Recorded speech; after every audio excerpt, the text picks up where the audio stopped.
Bakunzi b'ikiganiro umutsima w'ubugingo ndabaramukije amahoro y'Imana bo muri bose, ubuntu bw'umwami wacu Yesu Kristo bubane namwe. Turi kumwe na Pastor Jean Miburo, umwungere w'ishengero Irembo ry'Intama mu Burundi.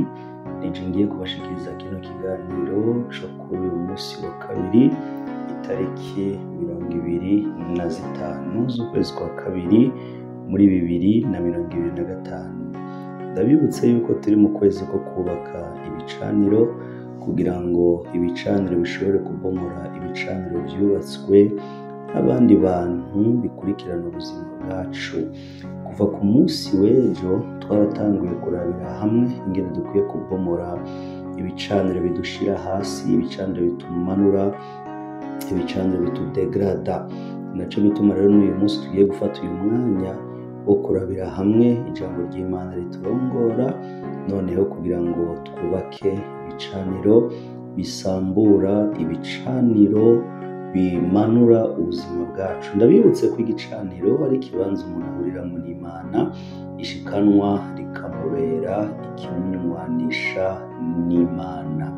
Kuko iyo umuntu wese avutse ubwa kabiri, tubyibukanye, imigenderanire ibivutse, haba hasigaye intambuko zikurikira z'uburyo bwo gushobora kubomora ibicaniro, ariko bifatiye ku buryo ariko arubaka imigenderanire yiwe n'Imana. Reka rero ndabasabe tuzingure igitabo ca Samweli ca mbere, ibice 17 ku murongo wa 25 turabira hamwe gushika ku murongo wa 28. Abisirayeli baravuga bati, nimubona uriya mugabo aduze, atugamwe no gucokora Abisirayeli nta kindi, umuntu yomwica, umwami azomugomorera byinshi kandi azomushingira umwana wiwe, akure n'inzu ya se kw'ikori mu Bisirayeli. Maze Dawidi abaza abantu bahagaze iruhande yiwe, ati uzokwica uwo Mufilisitiya agakora igitutsi ku Bisirayeli, bomugororera iki? Mbega uwo Mufilisitiya w'intakebwa n'iki aho acokora ingabo z'Imana nzima? Abantu baramwishuye nk'ibyo bari bahejeje kuvuga, bati uwo mwica uko niko yogororerwa. Maze Eliyabu mukuru wowe imfura ya se yumvise Dawidi avugana n'abo bantu, uburake bwe buraziriringa, aramubaza ati, wazanywe n'iki? Mbega bwa butama wabusigaranye ndi mu bugaragwa? Ndazi amanyama yawe n'ubugaba bwo mu mutima wawe, erega icakuzanye no kugira ngo urabe intambara. Dawidi aramwishura ati, none nkoze iki? Ntikwari ukubaza gusa? Arahindukira arabundi nawe aramubaza ati, nk'ibyo? Abantu basubira kumwishura nk'ibya mbere, izina ry'Imana yacu rihabwa icubahiro. Ugerageje kuraba iyi nkuru turiko turasoma, ni inkuru ivuga Dawidi na Goliyati. Mbanza ndabibutse neza ko Dawidi yasizwe amavuta yo kuba umwami Sawuli akiri ku ngoma. Hama ico gihe yasigwa amavuta, Bibiliya itubwira ngo mpwemu w'Imana yamaza akabushungwe ku buzima bwiwe. Ico gihe Dawidi yaciye asubira mu ishamba, naho dutangura kubona ama experience yo kubona ubushobozi bw'Imana. Yatangiye kuba ku buzima bwiwe, akica idubu, akica intambwe. Rero igihe mu Bisirayeli haduka intambara hagati y'Abafilisitiya n'Abisirayeli, hageze ku rwego Abafilisitiya basaba yuko hatogwa umuntu ashobora guhangana na Goliyati, uzotsinda hama akazoca atuma ingabo z'Abafilisitiya zicika abaja, hama nibatsinda Abisirayeli, Abisirayeli bagacika abaja.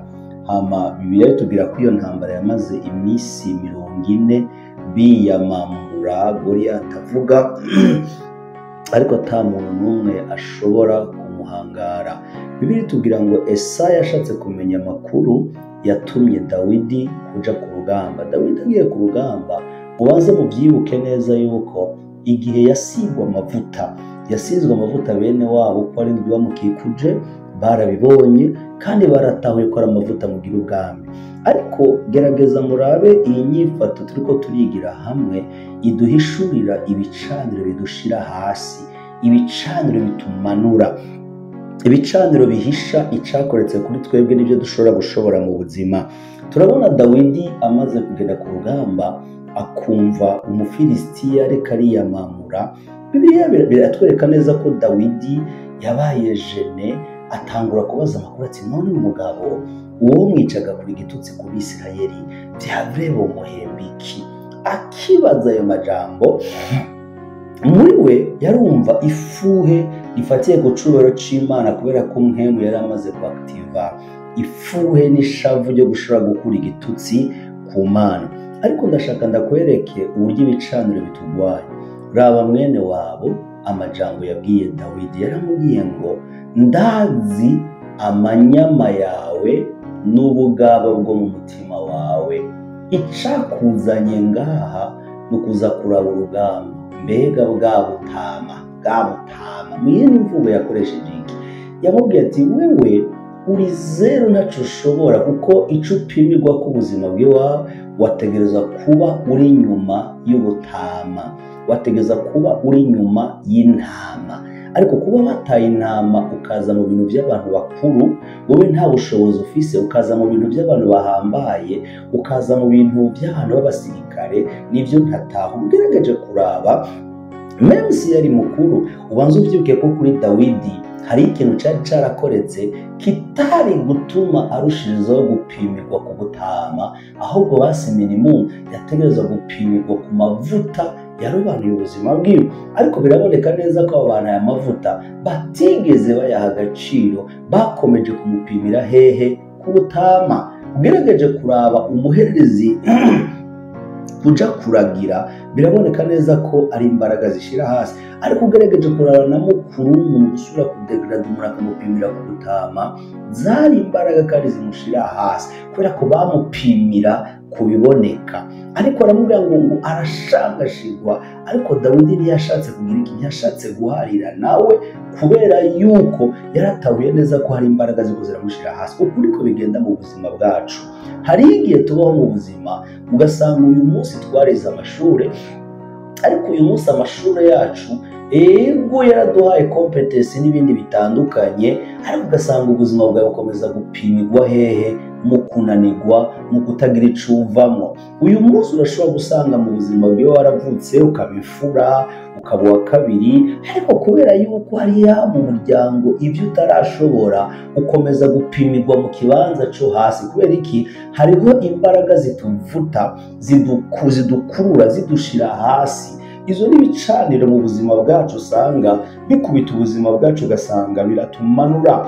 Ugasanga mu buzima bwacu turiko dupimirwa kuki? Ku ntege nke. Turiko dupimirwa ku makosa twakoze muri kahise, ayo makosa akaca yubaka igicaniro co kuduhishura ko ataco turi. Rero mu buzima igihe cyose habaho ibicaniro bikwega abantu. Ugasanga umuntu mu buzima bwiwe yarigeze gusabirwa akazi cyangwa yarigeze gukora akazi karanka, ariko nawe ugiye ngo baracaharurirwa mu byanse mu buzima bwiwe. Uyu munsi ugashobora gusanga warubatse urapfakara, ariko uyu munsi uracaharurirwa muri bya bindi bigukurura. Dawidi Memsi yari amavuta y'Imana ariko ubuzima bwiwe, ariko nabugingo kurya se yamwiyambuye umuhereza akamurungika mu ntama. Hama mu bahungu 3 nibo bari ku rugamba, abandi 4 sinzi iyo bari, ariko tubona se kugira ngo ashobore gutuma, yaranje gutuma Dawidi. Biraboneka neza ko nabugingo n'ubu hari ikindi kintu kirakurikirana Dawidi, ariko ikintu gikomeye cyane rwose cyashoboye gutabara Dawidi. Ugerageje kuraba Margaret ntambara ntiyashatse guharira na mwene wabo, yabwiye ati nariko ndabaza gusa, ariko turabona ko atigeze acika intege, yaciye abaza n'abandi. Kubera iki?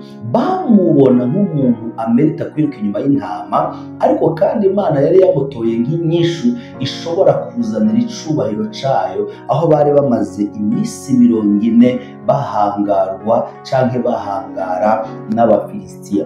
Nicyo bituma mu buzima iyo umaze kubona ibicaniro bikudegrada, iyo umaze kubona ibicaniro bigushira hasi, iyo umaze kubona ibicaniro bigukura bigushira hasi, n'igihe ibiri muri wowe nk'ubwiza n'icubahiro bitaboneka, ahubwo usanga igitandukanye n'ibyo akaba arico kiboneka. Uri umukobwa mwiza, ugeze kubaka, ubuzima ni sawa, ariko uyu munsi ntihariko haraboneka ubwo bwiza n'uko uhageze ukomeza kubonekamwo ayandi madefo, kuko hari imbaraga zigushira hasi. Nico bituma mu buzima, kugira ngo ushobore guhagarara mu buzima bw'iwawe, utegerezwa gutahura kino kintu. Ariko gerageza nshake ndakwereke icaranga Dawidi mu munsi ukurikira. Tuzoraba ego hari impemu zariko zirakurikirana Dawidi, zimushira hasi, zimudegrada, zimusubiza muri cya kibanza aharurirwa ko ubutama bwabo butaye. Umenga ivyo ariko arabaza biramurengeye,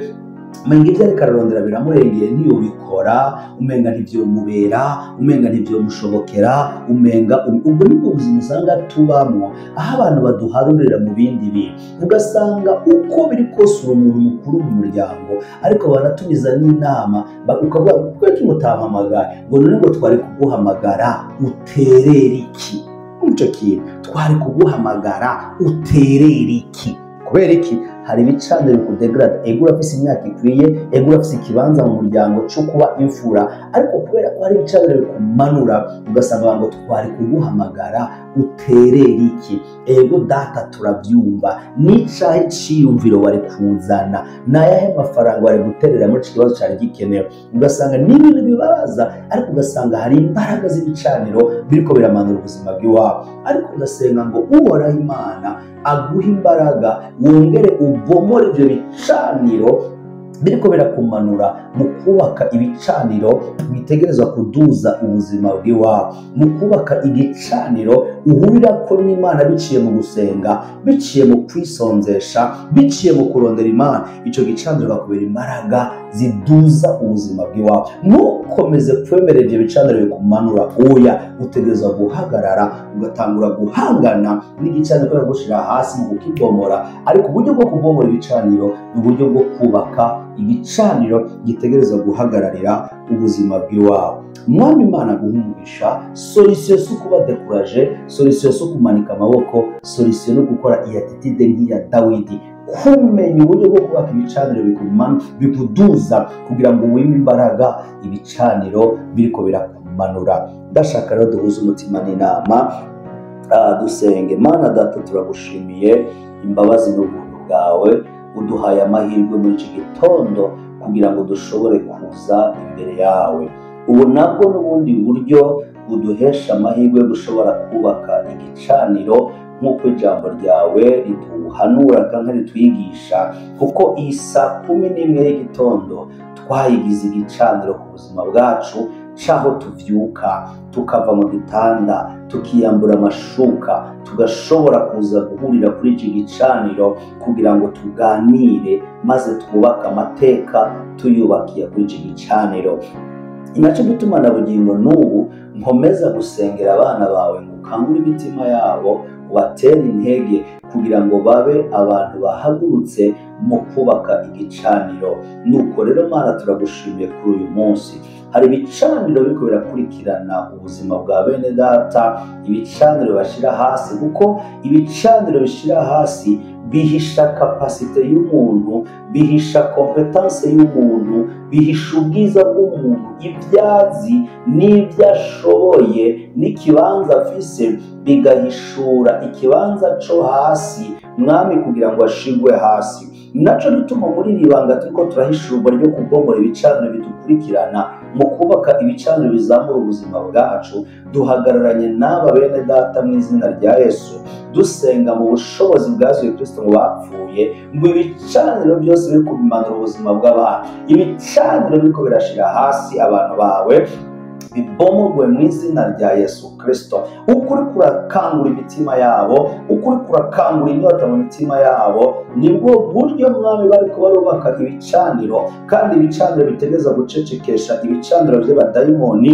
n'abazimu biriko birashira hasi ubuzima bwabo. Urakoze rero Muhemu Yera w'Imana, shoboza umuntu wese aba umuntu w'ibicaniro. Aburahamu yashoboye kuroranirwa mu gihugu kidamwami Imana wamuhaye nk'umunyamahanga kubera ko yari umuntu w'ibicaniro. Natwe rero turashaka kuba abantu mwami bahagarara ku bicaniro, tugashobora guteramira ubuzima bwacu. Ni naco gituma iryo kirakurikirana ubuzima bw'uyu muntu ritangure gusambuka no gucika intege, maze umuha imbaraga zo kubaka igicaniro. Umugirire neza uyu muntu wese turi kumwe kuri iki gicaniro, imbabazi zawe, ubuntu bwawe bigote ubuzima bwiwe, bimuheshe gutahura, bimuheshe kwakira umutima w'ubwami mu gutahura ibijanye n'igicaniro. Mwemu yeramurika ubushobozi bwawe bucagagura imigozi iriko irabuza abantu bawe gukanguka no gusenga, ariko umuco wawe uturongore kandi udushikamike muri vyose na hose. Icubahiro n'ikibi cawe kubikoze mw'izina ry'umucunguzi wacu Yesu Kristo, amen. Umwami Imana akugirire neza kandi aguhe umunsi mwiza. Maze kuwa gatatu tuzotangura amasengesho y'imisi 3 yo kwisonzesha kugira ngo dushobore guhagararira ubuzima bwacu mu kubaka igicaniro. Yesu aguhe umugisha, amen. Kurikirana ikiganiro umutima w'ubugingo kiba buri munsi igihe cy'isaha 11 z'igitondo, mukaba mugishikirizwa n'umungere w'ishengero Irembo ry'Intama mu Burundi, Pasteur Jean Miburo. Mufise ico mubaza murashobora kutwakura cyangwa mukatwandikira ubutumwa bugufi ku nimero 79 575 272 79 575 272. Murakoze.